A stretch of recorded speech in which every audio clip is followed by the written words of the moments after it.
Et 6h sur Europe 1, le journal de Théo Grévin. Bonjour Théo. Bonjour Alexandre, bonjour à tous. Le cessez-le-feu est fragile, j'espère qu'ils prendront la bonne décision. Avertissement signé J.D. Vance, quelques heures après l'annonce de l'accord entre les États-Unis et l'Iran. C'est lui, le vice-président américain, qui sera en première ligne samedi au Pakistan pour négocier un véritable plan de paix. Encore faut-il que la trêve tienne d'ici là. C'est donc des discussions tendues qui s'annoncent tant les points de désaccord sont nombreux. Et Donald Trump a d'ores et déjà rejeté plusieurs demandes iraniennes, Wilfried de Villers.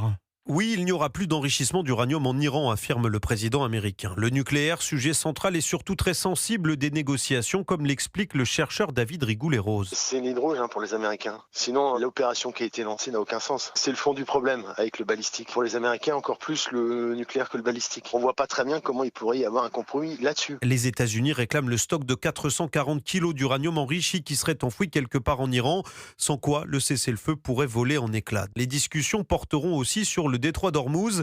S'il est aujourd'hui ouvert, Téhéran en exige le plein contrôle avec la mise en place d'un droit de passage sur les navires qui l'empruntent.